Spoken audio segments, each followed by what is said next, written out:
এটা কি রান্না করছো? কোরমা খাসি। খাসির কোরমা রান্না হচ্ছে এখন।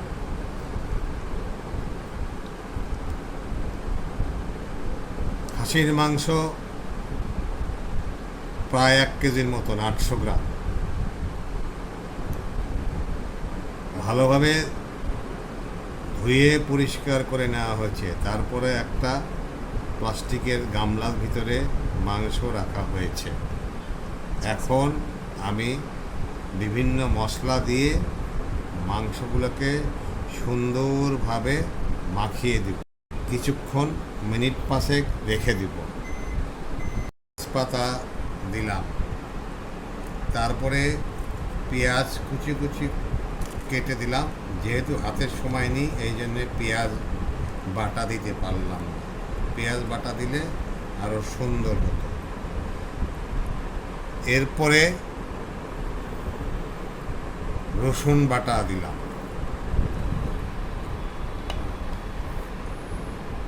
এরপরে আদা বাটা দিলাম। এরপরে জিরা বাটার পরে ধনিয়া বাটা দিলাম। এখন এরপরে আমি গোলমরিচের দানা গোলমরিচ দিলাম। গোলমরিচের পরে ছোট ছোট সাদা এলাচি দিলাম। এরপরে সাদা এলাচির পরে কয়েকটা দারচিনি নিয়ে হাতে ভেঙে মাংসের ভিতরে দিয়ে দিলাম। যেহেতু ঈদের দিনে হঠাৎ করে প্রোগ্রাম হয়েছে খাসির কোরমা রান্নার জন্য, বাসাতে আপনারা দই দিয়েও করতে পারেন, দুধ দিয়েও, দুধের ভিতরে লেবু, একটু লবণ দিয়ে তারপরে লেবুর রস চিপে করতে পারেন। এখন আমি দুধের ভিতরে লেবুর রস চিপে দিলাম। এটাকে দইয়ের পরিবর্তে ব্যবহার করছি। দই দিয়েও করা যায়, দুধ দিয়েও এরকমভাবে করা যায়। কোরমাতে এরকমভাবে দুধ দিয়ে, লেবু দিয়ে বা দই, টক দই না হলে কোরমাটা খুব একটা ভালো হয় না। এবার দুধ আর একটু লবণ।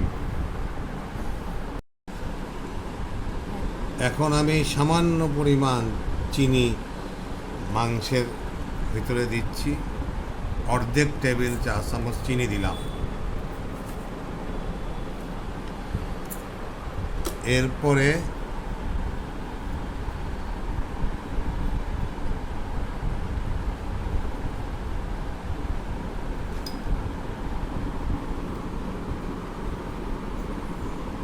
লবণ দিচ্ছি। লবণটা খেয়াল করতে হবে, বেশি লবণ দেওয়া যাবে না, কারণ পরে রান্না যখন অর্ধেক মাংস রান্না হয়ে যাবে তখন জাস্ট মুখে একটু জিহ্বায় দিয়ে দেখতে হবে লবণের পরিমাণ কতটুকু। এখন মোটামুটি খুবই সামান্য পরিমাণ, 1 বা 4 চামচ বা 1.5 চা চামচের মতন লবণ দিলাম। বেশি হবে না তো? না, আমার কথা না বলছি, বেশি হবে। আচ্ছা, তারপরে যেহেতু কুরবানির খাসির মাংস বেশ তৈলাক্ত, এটি 15-16 কেজি ওজনের খাসির ছিল মাংসগুলি, এই জন্যে খুব আমি তৈলাক্ত খাসি, তেল বের হবে মাংস থেকে এমনি, এই জন্য খুবই কম পরিমাণে, মোটামুটি 2 টেবিল চা চামচ সয়াবিন তেল দিয়ে দিলাম। দিয়ে এখন মাখাচ্ছি আমি মাংসগুলি, সুন্দর করে হাত দিয়ে মাখিয়ে নিচ্ছি। মাংসগুলি মাখানোর পরে আমি 5 মিনিট অপেক্ষা করব। 5 থেকে 7 মিনিট। তারপরে আমি একটু হালকা উপর দিয়ে একদম খাঁটি ঘি দিয়ে দিই। মোটামুটি মশলা দিয়ে শেষ। তারপরে 5-7 মিনিট হয়ে গেলে চুলাতে হালকা আছে, কোনো মোটামুটি আমি পানি দেব না। এই মাংসের সঙ্গে যে মশলাগুলি আছে এবং তেলগুলি যে দিলাম, এতেই মাংসটা সিদ্ধ হয়ে যাবে। পানি যদি দিই তাহলে কোরমার মাংসটা একদম গলে যাবে। গলে গেলে ল্যাদলাদা হয়ে গেলে ওটা ভালো লাগবে না খেতে। এই জন্য আপনারা বন্ধুরা দেখতে পাচ্ছেন, সুন্দরভাবে আমি মাখিয়ে নিলাম। এখন মাখিয়ে নেওয়ার পরে আমি অপেক্ষা করব। ঘি দিলে হয়ে যাবে।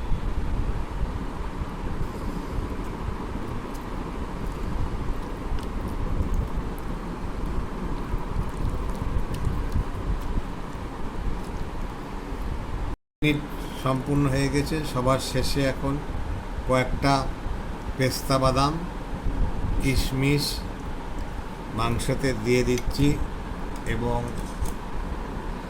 সবার শেষে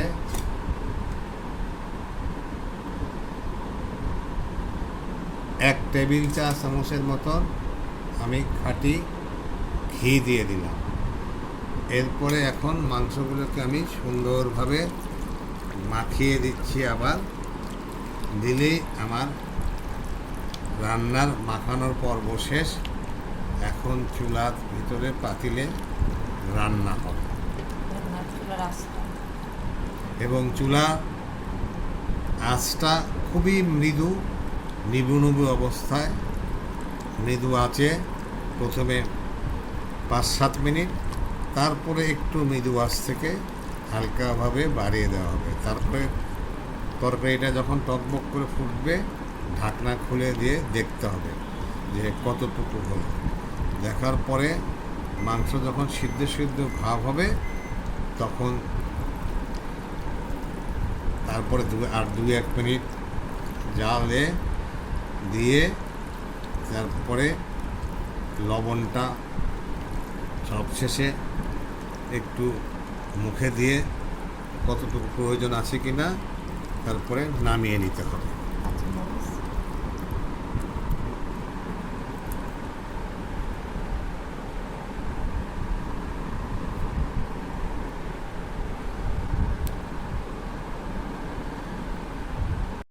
দিলাম, এটা ঝালের জন্য দিচ্ছি না। দিয়ে সবার শেষে এটি দিয়ে দিলাম, দিয়ে একটু মাংসটাকে আবার মাখিয়ে নিচ্ছি। মাখিয়ে নিলাম, দিয়ে এখন আমার মাখানোর প্রস্তুতি শেষ।